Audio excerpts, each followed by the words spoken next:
नमस्कार दोस्तों, ocean network में आपका स्वागत है।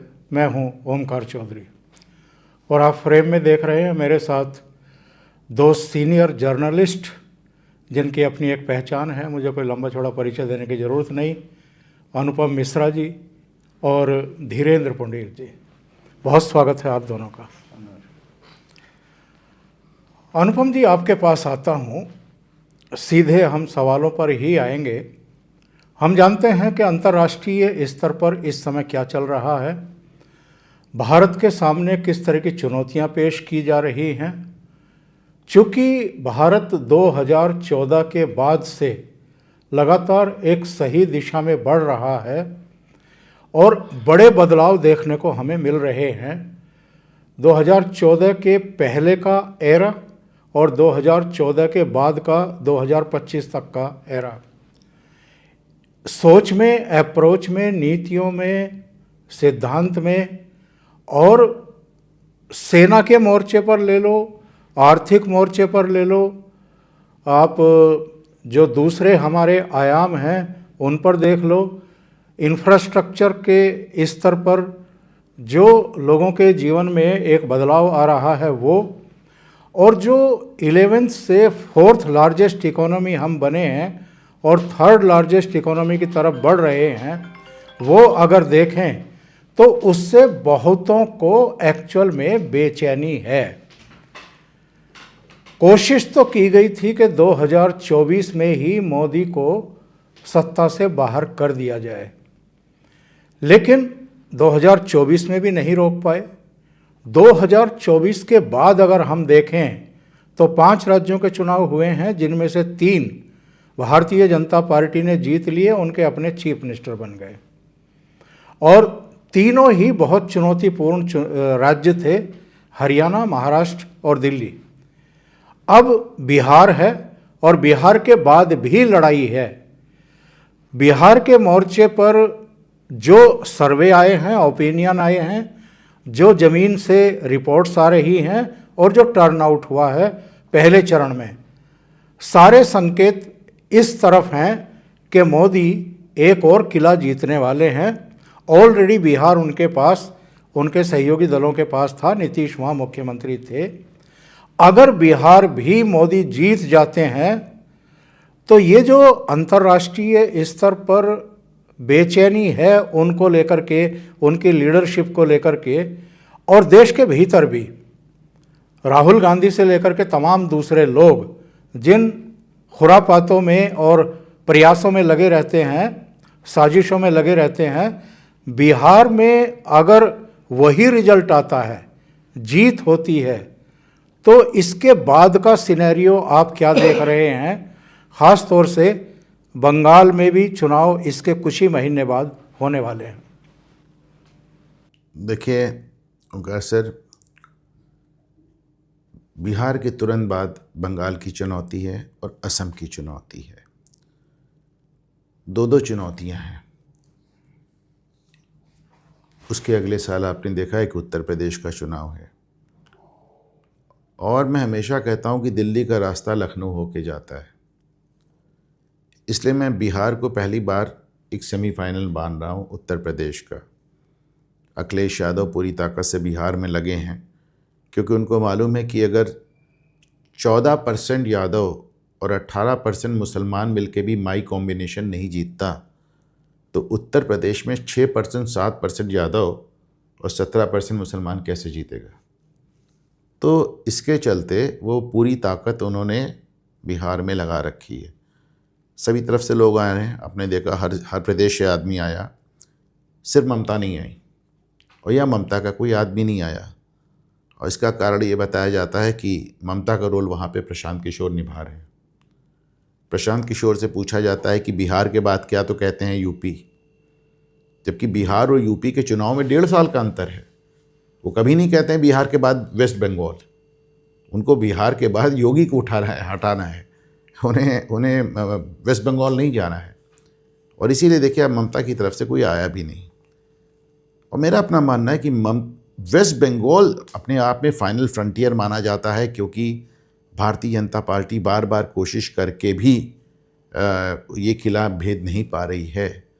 पर मेरी अपना इस बार मेरा फीडबैक है उसके हिसाब से इस बार असम भी मुश्किल पड़ेगा। असम में भी दिक्कत आएगी क्योंकि वहाँ ठीक है अपना वहाँ तो एनआरसी भी चल रही है और सुप्रीम कोर्ट के निर्देश में चल रही है, 2005 से चल रही है, बहुत लंबे समय से चल रही है। लेकिन अगर आप हेमंत बिश्वा शर्मा के बयानों को देखें और जो अगर आप थोड़ा इंडिपेंडेंट फीडबैक लें तो इतना आसान नहीं होने वाला असम में, क्योंकि वहाँ पे भी एकदम पोलराइज्ड है। और आपने देखा कि तरुण गोगोई टाइप के लोग जो कि आधा टाइम पाकिस्तान में नज़र आते हैं, उनको वहाँ पे प्रोजेक्ट किया जा रहा है। तो मोदी की अगली चुनौती बिहार के बाद, देखिए बिहार में सब कुछ मोदी का नहीं था, देखते ही देखते ये पूरा बिहार का चुनाव नीतीश कुमार के ऊपर जनमत संग्रह में बदल गया। पूरा चुनाव नीतीश कुमार के चेहरे पर केंद्रित हो गया। मोदी की असली चुनौती, प्रधानमंत्री नरेंद्र मोदी की और अमित शाह गृह मंत्री की असली चुनौती बंगाल में और उसके बाद असम में आएगी। धीरेन्द्र जी, पश्चिम बंगाल में जब ये आपका एसआईआर शुरू होने वाला था उससे पहले से ही, जैसे बिहार में एसआईआर का विरोध करने के लिए या उसे रुकवाने के लिए जितनी याचिकाएं लगी थी सुप्रीम कोर्ट में, उनमें से एक याचिका टीएमसी की सांसद महुआ मोइत्रा की तरफ से भी लगाई गई थी। जाहिर है ममता बनर्जी उसके पीछे थी। वो कोशिश कर रही थी कि बात नौबत बंगाल तक ना जाए, बिहार में ही ये अगर एसआईआर रुक जाए सुप्रीम कोर्ट से तो वो बहुत बड़ा किला फतह कर लेंगी, आधा चुनाव तो जीत ही लेंगे। लेकिन सुप्रीम कोर्ट ने कहा कि ये तो संवैधानिक है और चुनाव आयोग को विशेष सत्यापन करने का पूरा हक है, इससे पहले भी होता रहा है। जितनी भी आपत्तियां थी, याचिका थी, वो खारिज हो गई। अब तो बंगाल में भी और दूसरे राज्यों में भी ये प्रक्रिया शुरू हो चुकी है। उसको ममता बनर्जी रोक नहीं पाई। हालांकि वो कलकत्ता की सड़कों पर हमें मार्च करते हुए दिखाई दी, बहुत सारा जमावड़ा था, लेकिन फीडबैक ये आ रहा है कि खुद उनकी पार्टी के लोग, उनके बीएलए जो बूथ स्तर पर काम करते हैं पार्टियों के, अब वो भी सहयोग कर रहे हैं, वो भी अपने लोगों को मतदाता सूची में आ जाएं ऐसा प्रयास कर रहे हैं। यानी ममता बनर्जी जो अकड़ फूं दिखा रही थी वो भी पूरी तरीके से धरी रह गई। शायद ममता बनर्जी को इस बात का अंदाज़ा था कि अगर उन्होंने एसआईआर को रोका तो केंद्र सरकार तैयार बैठी है 355 या 356 की कार्रवाई के लिए। दरअसल बंगाल एक ऐसी तिलिस्म के तौर पर बीजेपी के सामने है जिसकी चाबी खो गई है। उनको दिख नहीं रहा कि वहाँ से निकले कैसे।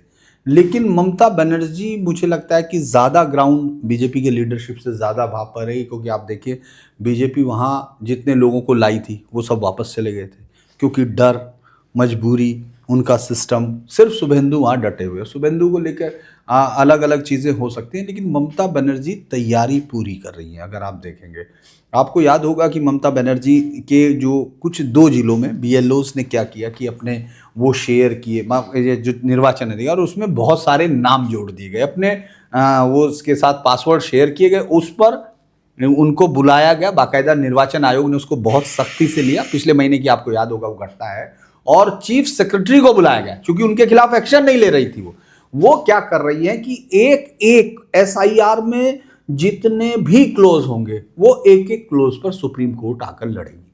क्योंकि अगर हम बिहार में घुसपैठियों की बात करते हैं तो बंगाल तो फिर उनके लिए स्वर्ग है। मालदा, मुर्शिदाबाद, वो तमाम जगह पर, और वहां चूंकि हम लोग तो समझ भी नहीं पाएंगे। हम लोग दोनों भाषाओं का जो डायलेक्ट है, मतलब एक ही भाषा का अलग अलग, बांग्ला इधर बोल रहे हैं, बांग्ला उधर बोल रहे हैं, वो लोग तो समझ सकते हैं, लेकिन हमारे लिए तो सब बंगाली दिखेंगे कि भाई ये बंगाल का है, ये शायद बंगाल आदेशी है या बंगाली है। इसीलिए आप देखेंगे ममता बनर्जी इस बात के सहारे जो 31% है, क्योंकि ये दोनों राज्य जिनका जिक्र कर रहे थे आप और अनुपम जी, तो एक में 34%, एक में 31%। तो यहाँ सिर्फ ममता बनर्जी उनको बचाना या स्टेट बचाना नहीं है, इस देश के आने वाले समय के फ्यूचर का वहां फैसला होना है। वो लड़ाई सिर्फ बीजेपी की जीत हार की नहीं लड़ाई है, वो बीजेपी के अलावा उस बात की जीत हार की लड़ाई है कि क्या विदेशी ये तय करेंगे कि इस देश की पॉलिसी कैसे बने। क्योंकि आपने संदेश खाली देखा, आपने वो देखा कि उस समय कई सारी चीजें निकल के आई। जैसे ये हुआ कि किस तरह से जो वहां से जो वो आते हैं, घुसपैठी आते हैं, उनका टीएमसी के जो नेता हैं वो उनको ले जाके बाकायदा आधार कार्ड वार्ड सब बनाते हैं। बस तय ये होता है कि आपको टीएमसी को वोट करना है। आप देखिए कालियाचक जैसी घटनाएं कि थाने फूंक दिए गए, किसी की हिम्मत नहीं थी, ये सब वहां स्टेब्लिश हो रहा है। तो ममता बनर्जी ये तो जानती है कि भाई ये चुनौती, अगर ये लोग निकल जाएंगे, अगर यहां 65 लाख निकले तो आप वहां लगाइए कितना अंदाज होगा। क्योंकि वो तो मेन तो बैटल ग्राउंड हिंदुस्तान के डेमोग्राफिक चेंजेस का वहां या आसाम में। तो वो जो बड़ी चीज मुझे लगता है कि ममता बनर्जी इसको लेके एक एक चीज को वहां जाएंगे। और कई बार क्या होता है कि हम लोग शायद इसको, ये मेरी समझ है, हो सकता है लोग सहमत हो, हम लोग कई बार ये सोचते हैं कि शायद ममता कमजोर पड़ रही है। नहीं, ममता पॉलिटिकली रूथलेस पॉलिटिक्स करती हैं। उन्होंने ये लेफ्ट से सीखा। लेफ्ट जिस तरह से लेफ्ट ने एक टॉर्मेंटेड सिस्टम तैयार कर दिया था, एक्सप्लॉयटेशन किया, पूरे सिस्टम को उन्होंने पार्टी काडर में तब्दील कर दिया। मैं जब पहली बार चुनाव कवर करने गया था बंगाल, उस वक्त तो लेफ्ट की पार्टी की सरकार होती थी, मुझे याद है कि हर गली के बाहर एक ऑफिस था और वो तय करता था कि अंदर जो जाने वाले लोग हैं, ये हर गली की बात कर रहा हूं, हर गांव हर गली में, जिसको फिर ममता बनर्जी ने एक और बहुत रिफाइन किया, वो ये तय करता था कि अंदर किसके घर में कार है, क्या है, उससे पार्टी कितना पैसा लेगी। और जो उसका नहीं होता था, उसका खुद ममता बनर्जी ने देखा, उसको बाल पकड़ के वहां से बाहर निकाला विधानसभा में। उसके बाद आपने मिदनापुर में देखा 7 लोग मारे गए थे जब ये मंच टूटा। तो उसने, ममता बनर्जी ने बजाय इसके कि इसका प्रतिकार करके एक सुधारात्मक कार्रवाई की, ममता बनर्जी ने यह समझ लिया कि टेरर उसके लिए फर्टाइल ग्राउंड है। तो अभी भी अगर हमको ये लग रहा कि शायद ममता ये इससे डर से कर रही है, नहीं, ममता ये जानती है वो जीत की स्थिति में है, लेकिन ममता किसी भी तरह का स्पेस नहीं देना चाहती।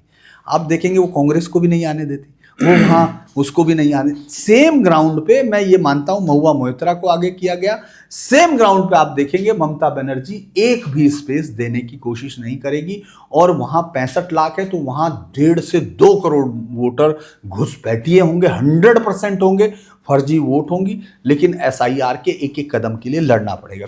बीजेपी के हमारा और आपका संवाद भी याद है उस वक्त जब हम लोग चुनाव के तुरंत बाद आए, क्योंकि मुझे ये लगा इतने सालों में कवर करने के बाद कि बीजेपी को अपने लोगों के साथ खड़ा होना चाहिए था। उस वक्त पार्टी से ज्यादा मैं सिस्टम की बात कर रहा हूं कि उस वक्त उन लोगों ने जिन्होंने बीजेपी को वोट दिया वो किसी को भी दे सकते थे, लेकिन उनके साथ रेप हुए, उनके कत्ल हुए, उनको घर छोड़ना पड़ा, उनको आसाम में शरण लेनी पड़ी। उस वक्त 355 की सबसे ज्यादा जरूरत थी, 356 की सबसे ज्यादा जरूरत थी। अब लेकिन अभी भी हो सकता है ममता को डर हो, मैं आपकी बात को मान लेता हूं कि ममता को डर हो, लेकिन बीजेपी के लोगों को वहां उम्मीद नहीं है। अभी आपने भूपेंद्र यादव को भेजा, वहां भूपेंद्र यादव गए हैं। भूपेंद्र यादव मास के साथ इंटरेक्ट करने वाले लीडर नहीं है। मैनेज जरूर कर सकते हैं, मैं ये नहीं कह रहा कि मुझे उसमें बीजेपी की पॉलिसीज में, लेकिन आज की डेट में मुझे ये लगता है ममता बनर्जी चूंकि सड़क पर खड़ी होती हैं, सड़क की पॉलिटिक्स करती हैं, सड़क की पॉलिटिक्स से जन्मी हैं। जिस आपको अच्छे से याद होगा क्योंकि आप तो हमसे भी सीनियर हैं कि जब 1996 में या जब उसने कांग्रेस से रिश्ता तोड़ा था उसने ममता बनर्जी ने, तो जो पहली रैली हुई थी वो कोलकाता की सड़कों पर 10 लाख की भीड़ के साथ। वो सड़कों की राजनीति करती है, मैं ये मानता हूं। तो एसआईआर पर हर हाल में होगा, हर चीज होगी और वो कोशिश करेंगी, रोकेंगी, क्योंकि चीफ सेक्रेटरी को पिछले महीने ही बुलाया गया, तब उन्होंने उन 5 संविदा वाले कर्मचारियों को सस्पेंड किया जो बहुत नीचे के कर्मचारी हैं। तो मुझे लगता है एसआईआर पर तो और बड़ी होगी। मैं इसको नहीं मानता हूं कि ये सरकार 355 356 तक करेगी, क्योंकि मोदी बहुत सारी चीजें अकोमोडेट करना चाहते हैं। हिस्ट्री का कई सारी चीजें उनको लगता है कि हिस्ट्री, मतलब ये मेरी समझ है कि उनको लगता है कि हिस्ट्री में कोई चीज मेरे साथ ऐसी ना जाए। लेकिन मुझे लगता है कि फैसले कई बार आपको अप्रिय भी लेने पड़ते हैं और वो लेते हुए नहीं दिख रहे। अनुपम जी, आपको क्या लगता है ममता बनर्जी एक्सट्रीम तक जाएगी? और अगर जाएगी तो क्या इस बार भी केंद्र वहां पर राष्ट्रपति शासन नहीं लगाएगा? अब सवाल ये कि एक्सट्रीम है क्या। जब आप कहते हैं एक्सट्रीम तक जाएगी तो उसका क्या तात्पर्य। बाधक बनना एसआईआर में। पूरी जितनी बाधा हो सकती है सब होगी, जितनी ज़्यादा मतलब short of not allowing them to do it, मतलब एकदम रोक देना, छोड़कर जो कुछ कर पाएगी सब करेगी वो। अगर 20 का पैमाना है तो 19.5 तक जाएगी। उसके हाथ में जो कुछ है वो सब कुछ करेगी। और उसमें BLOs पिट भी सकते हैं, चुनाव आयोग के लोग पिट सकते हैं।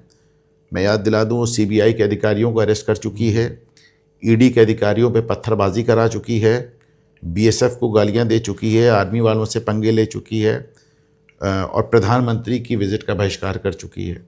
कोई संवैधानिक संस्था, और डंके की चोट पे कहती कि मैं हाईकोर्ट का आदेश नहीं मानूंगी। तो आप बताएं ऐसी कौन सी संवैधानिक संस्था है जिसको ममता बनर्जी ने चैलेंज ना किया हो। वो तो पूरा उनका एक अलग सा उनका तरीका है जिसमें वो बताती हैं कि बंगाल भारत के साथ अच्छे संबंध रखना चाहता है, जैसे बंगाल कोई और अलग देश हो, ममता उसके प्रधानमंत्री हो। वो तो इंडियन आर्मी जब नॉर्थ ईस्ट की तरफ मूव करती है और बंगाल के ज़रिए निकलती है तो ममता कहती हैं कि भारत ने बंगाल पे आक्रमण कर दिया। तो वो जो ज़ुबान बोल रही हैं, वो जो भाषा बोल रही हैं, वो जो हरकतें कर रही हैं, तो उसमें चुनाव आयोग के अधिकारियों को बाधा डालना तो बहुत मामूली सी बात है। और अभी कल या परसों मैंने एक ट्वीट देखा भी है और उसको शायद रिपोस्ट भी किया है कि वो BLOs को TMC के ऑफिस में बैठा के काम करा रही है। तो शी विल डू एवरीथिंग, मतलब एक आधिकारिक रूप से मना कर देने के अलावा नहीं होने दूंगी। जो कुछ संभव है सब कुछ करेगी।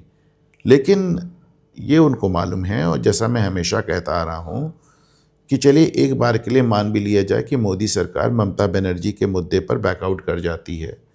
एक बार के मान भी लिया जाए कि ये भाजपा सरकार की एक ये पॉलिसी है कि ममता बनर्जी को हम विक्टिम कार्ड नहीं खेलने देंगे, सिंपैथी नहीं पाने, एक बार मान भी लिया जाए। लेकिन तो भी जो SIR पूरे देश में होना है उसको केवल ममता बनर्जी के विम्स पे, ममता बनर्जी के नखरों पर बंगाल के लिए रोका नहीं जा सकता। संभव ही नहीं है ना। और जब संभव नहीं है यानी प्रधानमंत्री भी चाहे तो नहीं रोक सकते। भाई क्या कह के आप रोकेंगे कि हम पूरे देश में SIR करेंगे और बंगाल में ममता नहीं चाहती इसलिए नहीं करेंगे? फिर तो कहीं करने का आपका मुंह ही नहीं बचेगा ना। तो वो तो होना ही होना है। अब ममता को सिर्फ ये तय करना है कि SIR वो कराएंगी कि राष्ट्रपति शासन में होगा। यानी वो अगर एक्सट्रीम तक जाएंगी तो आप कह रहे हैं कि राष्ट्रपति शासन को दावत देंगी? उन्हें वो राष्ट्रपति इतनी मूर्ता वो नहीं करेंगी। उनको मालूम है कि जो चीज़ संभव ही नहीं रुकना वो तो नहीं करेंगी, लेकिन उसके अलावा सब कुछ करेंगी। और उस सब कुछ में मैं फिर से याद दिला दूँ कि उस CBI अधिकारियों को गिरफ्तार करा चुकी हैं, ED के अधिकारियों का सर खुलवा चुकी हैं, पत्थरबाजी करके सर फड़वा चुकी हैं, BSF को गालियाँ दे चुकी हैं और आर्मी को चैलेंज कर चुकी हैं। नहीं, लेकिन मैं यहाँ एक थोड़ा सा अंतर करता हूँ इस बात में कि जो SIR के काम में लगे हुए हैं वो चुनाव आयोग के अपने अधिकारी नहीं होते हैं, तो वो राज्य सरकार के ही अधिकारी होते हैं। मैं तो बताया ना कि वो BLOs को TMC के ऑफिस में बैठा के काम करा रही है। तो राज्य सरकार के जो कर्मचारी हैं जिनको कि चुनाव आयोग एक तरह से लोन पे लेता है, तो वो उनके काम में जितनी बाधा पहुंचा पाएगी करेगी। भाई उनके ऊपर वो अटैक नहीं करेगी क्योंकि वो उसके अपने कर्मचारी, उन पे अटैक तो नहीं करेगी, लेकिन वो उनको मुक्त होकर काम भी नहीं करने, मतलब जितना उसके बस में है, जो कुछ ह्यूमनली, जो कुछ मानवीय रूप से संभव है ममता बनर्जी सब कुछ करेंगी। आप बिहार से इसको इसलिए मत कंपेयर करें क्योंकि बिहार में NDA की सरकार थी और बंगाल में ममता की सरकार है। अब आते हैं जरा इससे अगले सवाल पर।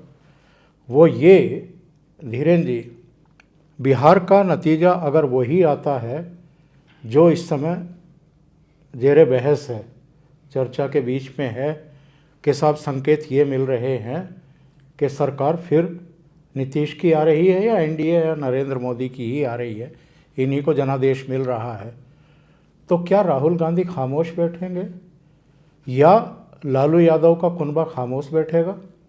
क्योंकि जिस तरह की ये पेशबंदी करते आ रहे हैं, जिस तरह की बयानबाजी हो रही है वोट चोरी को लेकर के, तमाम दूसरी चीज़ों को लेकर के, उससे क्या हमें ये संदेश नहीं मिल रहा है कि जैसे ही नतीजा आएगा उसके बाद ये अराजकता फैलाने की कोशिश करेंगे, बिहार में भी और बिहार के बाहर भी? देखिए, एक सवाल इस देश को अब तय करना है। मैं भी ये मानता हूँ कि अपोजिशंस और सब चीज़ें बहुत ज़रूरी हैं किसी भी डेमोक्रेटिक सिस्टम के लिए, सबसे ज़्यादा ज़रूरी है। लेकिन इस देश में ममता बनर्जी, चूँकि मुझे लगता है ये बहुत ही गंभीर उसकी चीज़ है, जिसमें लगता है ममता बनर्जी हैं, स्टालिन हैं और तमाम लोग इस तरह के लोग हैं जिनको ये धमकी देने में अब उनको कोई गुरेज नहीं रहा कि आप इसको, यहाँ भारत सरकार ये नहीं करेगी, वो नहीं करेगी, कई चीज़ें दे चुके हम लोग। या वो रीजनल अस्मिता को, जैसे कि आपने DK शिव कुमार का या उस समय कर्नाटक में देखा जिस तरह की भाषा का इस्तेमाल किया गया कि हम अलग हैं सब सिस्टम्स। तो ये इस देश की पॉलिटिक्स में इस चुनाव के या अगले चुनाव के या इससे अगले चुनाव के बाद इस देश को ये तय करना पड़ेगा कि रिवार्ड एंड पनिशमेंट जो सिस्टम होता है कि आप एक नेशन पर इस तरह के सवाल उठा के आप बच नहीं सकते, आप इलेक्शन उसमें नहीं आएंगे। क्योंकि जिस EVM के लिए पिछले 2019 से जिस EVM के लिए लगातार सड़कों पे उतरकर जो वो कर सकते थे उन्होंने किया, अचानक उनको ये लगने लगा कि अभी EVM का नहीं मामला है, अब तो ये वोट चोरी का ही मामला हो गया। और वो वोट चोरी का मामला इतना हास्यास्पद है कि जिस आदमी ने भी जिंदगी में प्रधानी का चुनाव लड़ा होगा, विधायक और उसका तो छोड़ दीजिए, वैसे प्रधानी का चुनाव सबसे टफ माना जाता है क्योंकि वो हर एक आदमी एक दूसरे को जानता है, लेकिन इसके बावजूद जिसने भी वो चुनाव लड़ा है वो जानता है कि जिस तरह के ये आरोप लगा रहे हैं उसका कोई अर्थ ही नहीं है। वो ये आरोप इसलिए लगा रहे हैं क्योंकि मैं देख रहा था आरफा खानम, माफ़ कीजिएगा मैं नाम नहीं लेता हूं किसी जर्नलिस्ट का, लेकिन फिर भी वो इसलिए ले रहा हूं क्योंकि वो सीधे तौर पर इस देश के लिए ये फैसला करना होगा, आज नहीं तो कल करना होगा कि देश में देश के लिए राजनीति और देश पर राजनीति कितनी मुश्किल होती है। बहुत छोटे शब्दों में चीज करना होगा क्योंकि वो ये कह रही है कि भारत में जामदानी कौन आएगा, कब आएगा भारत में जामदानी, क्योंकि उसको लगता है कि मुस्लिम आदमी ही इस देश के लिए रूल्स कर सकता है। जिस देश ने इतना बड़ा दिल दिखाया हो कि वो 20 साल में बंटवारा भूल गया हो, जिस देश ने इतना बड़ा दिल दिखा दिया हो, उस देश को अभी ये फैसला अभी करना पड़ रहा है कि हम ऐसे लीडर्स को देख रहे हैं जो जनता से ये उम्मीद कर रहे हैं वो सड़क पे उतरे, इस देश को रवांडा बनाए, इस देश को केनिया बनाए, इस देश को नाइजीरिया बनाए। तो आज नहीं तो कल फैसले लेंगे क्योंकि वो तो ये अपील कर चुके। आप कह रहे हो वो करेंगे, वो तो कर चुके।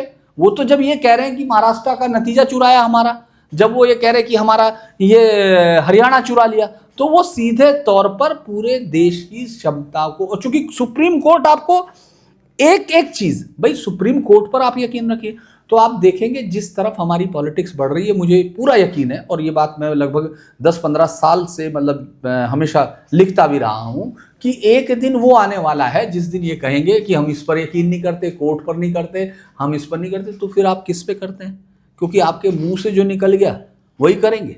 ये तो संभव नहीं है क्योंकि हमारी कल्चर में तो ये हो ही नहीं सकता। परम स्वतंत्र सर पर ना कोई भावे सोई करस हो, तो वो तो क्या आपको जो परम स्वतंत्र थोड़े ही हो तुम।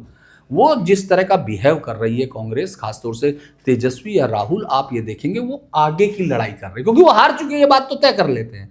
वो ये सोच रहे हैं कि इसके बाद फिर जनता, और नहीं तो कई बार क्या होता है कि पहलवान जो हम लोगों के यहाँ कि वो कहते हैं नहीं कि वो नाच तो आता नहीं है लेकिन आंगन टेढ़ा है, तो वो इस तरह की भी कर सकते हैं। लेकिन मुझे लगता है कि ये खतरा है जब आप जेएनजी का आह्वान करते हो, आपके समर्थित पत्रकारों की एक जमात ये कहती हो कि यहाँ कौम जमदानी आएगा, मतलब ये मुझे लगता है कि एक वो है, और ये इसलिए है क्योंकि हम लोगों ने देश पर सवाल उठाने वाले को पनिशमेंट करने की ताकत हमारे अभी तक, मतलब ताकत का मतलब इस सरकार ने नहीं, इस सरकार ने तो काफ़ी कड़क फैसले भी लिए हैं लेकिन हमारे सिस्टम में ही मौजूद नहीं है। वो मुझे लगता है कि ये होगा। अनुपम जी, प्रोग्राम को कंक्लूड करते हुए मैं आपसे ये ज़रूर जानना चाहूँगा, अमेरिका से जिस तरह की तनातनी चल रही है ट्रेड डील को लेकर के, और बीच में जिस तरह के तनाव पैदा हुए,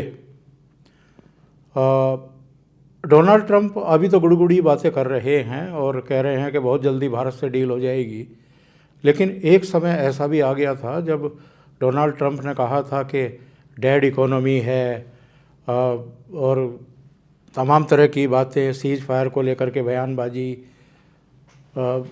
उससे लगा था कि ये पाकिस्तान से अपने व्यक्तिगत हित साधने के चक्कर में वहाँ के आर्मी चीफ की तारीफ़ कर रहे हैं, वाइट हाउस में बुला करके दावतें दे रहे हैं, अर्थ मिनरल और तमाम दूसरी चीज़ें, और उनके दामाद कुशनर ये लाहौर में उन्होंने कोई ऑफिस खोला, ये सूचना मिल रही थी। इसलिए ये हिंदुस्तान को थोड़ा परे धकेल करके अपने स्वार्थ सिद्ध करें, लेकिन खेल कोई बड़ा है, ये समझ में आ रहा है। अगर यहाँ पर ये बांग्लादेश जैसी सिचुएशन क्रिएट करने की कोशिश, मैं बांग्लादेश का नाम इसलिए ले रहा हूँ कि जब शेख हसीना चुनी गई थी, जब चुनाव हुआ था तो बीएनपी ने बाइकआउट किया था चुनाव का, और अमेरिका की तरफ से ये बयान आ गया था कि इस चुनाव को हम लेजिटिमेट नहीं कर रहे हैं, मान्यता नहीं दे रहे हैं। राहुल गांधी वैसी ही सिचुएशन देश में बनाने की कोशिश में हैं। जितनी हमारी लोकतांत्रिक और संवैधानिक संस्थाएं हैं उन पर लगातार प्रहार कर रहे हैं बिना किसी सबूत के। अभी उनके 2-3 दिन के जो हम ट्वीट देख रहे हैं उसमें वो लगातार अब बेशर्मी के साथ युवाओं के साथ साथ जैन जी लिख रहे हैं। तो मैं इसलिए कह रहा हूं कि बिहार के नतीजे क्या आएंगे ये तो राहुल गांधी को पता है, ये तेजस्वी को भी पता है, ये इकोसिस्टम को भी पता है, और ये अमेरिका को भी पता होगा, इनको सबको पता है। तो इस नतीजे के बाद, और ममता बनर्जी ये भी नहीं चाहेंगी कि अगर बिहार में फिर से मोदी जी जीत रहे हैं तो फिर वो बंगाल की तरफ आएँ, और 15 साल उनको भी होने वाले हैं एज चीफ मिनिस्टर, वो भी एंटी इनकम्बेंसी का सामना कर रही हैं, और एक माहौल वहाँ भी बना हुआ है। तो क्या मोदी विरोधी ताकतें एक जोर लगाने की कोशिश करेंगे, एक अराजकता की स्थिति पैदा करने की कोशिश करेंगे? नहीं, मुझे तो कोई याद नहीं आता है कि मोदी का पूरा टेन्योर में ऐसा एक भी साल गुजरा हो जब इस तरह का जोर ना लगाया गया हो। किसान आंदोलन आपने देखा, CAA आंदोलन आपने देखा, और इन सब में आपने पूरा विदेशी मीडिया, विदेशी ताकतें, विदेशी देश और राहुल गांधी, कांग्रेस और रीजनल पार्टी, सबको अपना रोल देखा है। और तो और आपने देखा है कि ऑपरेशन सिंदूर, जहाँ पे ये पहली बार हो रहा है कि हमारा देश एक दूसरे देश के साथ संघर्ष में उलझा हुआ है, और उसमें भी आपने एक देश के अंदर एक सिचुएशन क्रिएट करने का प्रयास किया। शेख हसीना वाली बात से मैं थोड़ा सहमत इसलिए नहीं हूँ कि ये बात सच है कि शेख हसीना का जब चुनाव हुआ था तो अमेरिका ने ये कहा था कि हम इस चुनाव से को स्वीकार नहीं करते। पर हमको भूलना नहीं चाहिए कि शेख हसीना का जब वो इलेक्शन हुआ था तो उन्होंने पूरी विपक्षी पार्टी को जेल में डाल दिया था। तो वो चुनाव किसी को बहुत ज़्यादा हज़म नहीं हुआ। वो तमाम लोग जो कहते हैं कि प्रधानमंत्री नरेंद्र मोदी को राहुल गांधी और सबको जेल भेज देना चाहिए, उनको बांग्लादेश इस बारे में एक तरह से सीख लेने की ज़रूरत है कि विपक्ष कितना भी नालायक क्यों ना हो, अगर आप पूरे विपक्ष को जेल में डाल देते हैं तो बांग्लादेश में शेख हसीना वाली स्थिति बन जाती है और भारत के लिहाज से इमरजेंसी और इंदिरा गांधी वाली स्थिति बन जाती है। तो जाहिर सी बात है कि मोदी इतना क्रिटिसिज्म लेने के बाद भी इस तरह के एक्सट्रीम स्टेप इसीलिए नहीं लेते हैं, उन्हें लगता है कि उनको समझ में आता है कि ये क्या गंभीर नवैयत इसमें आ सकती है, क्या गंभीर मामला हो सकता है इसमें अगर आप you go on arresting the opposition leaders. तो उन्हें इस बात का आइडिया है, इसलिए उन्होंने इस पर कभी के ऐसा कॉल नहीं लिया।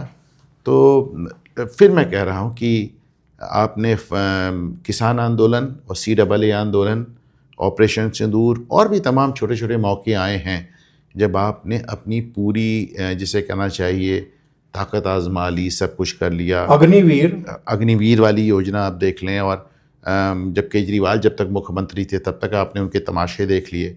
और आप याद कीजिए जब आपने केजरीवाल को जेल भेजा था तो सीधे संयुक्त राष्ट्र से बयान आ गया था, यूनाइटेड नेशन से बयान आ गया था केजरीवाल के फेवर में।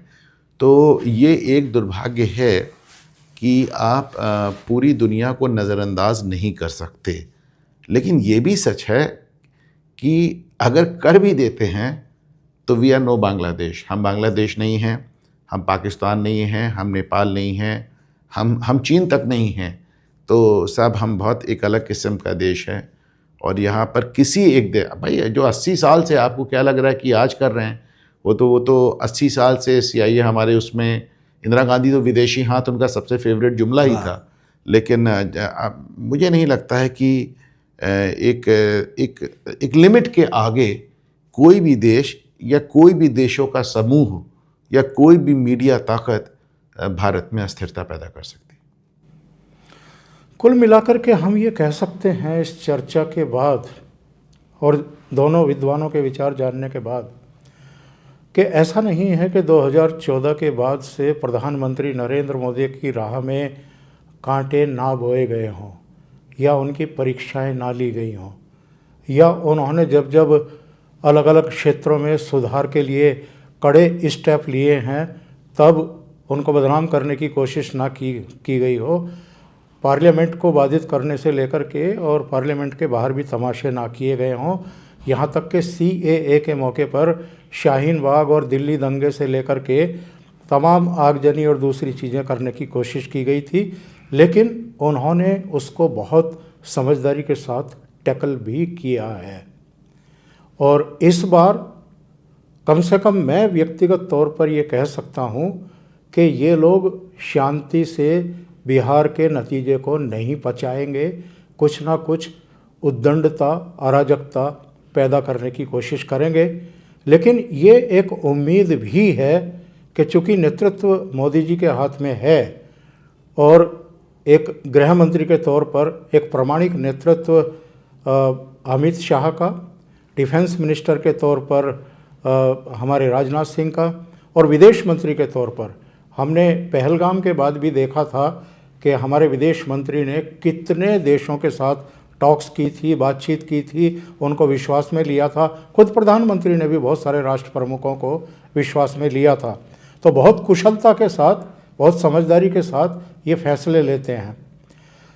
उम्मीद करनी चाहिए कि एक लोकतांत्रिक देश है, एक लोकतांत्रिक प्रक्रिया और प्रणाली के तहत अगर चुनाव हो रहे हैं तो विपक्ष को समझदारी के साथ उसको एक्सेप्ट करना चाहिए, नतीजा जो भी आए। खिलाफ आता है तो मोदी सरकार को, उनके NDA सहयोगियों को उसको एक्सेप्ट करना चाहिए।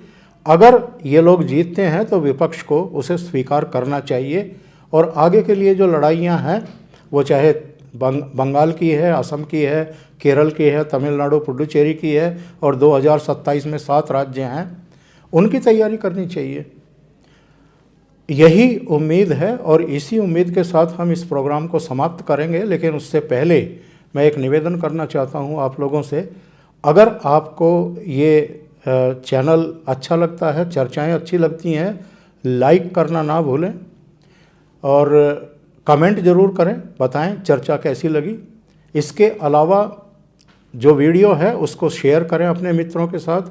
चैनल अभी तक सब्सक्राइब नहीं किया है तो ज़रूर सब्सक्राइब करें। अनुपम मिश्रा जी का चैनल है घूमता आईना, और धीरेन्द्र पुंडीर जी का चैनल है धीरेन्द्र पुंडीर न्यूज़ पॉइंट। दोनों को सब्सक्राइब भी करें और उनको सहयोग भी करें। बहुत बहुत धन्यवाद। नमस्कार।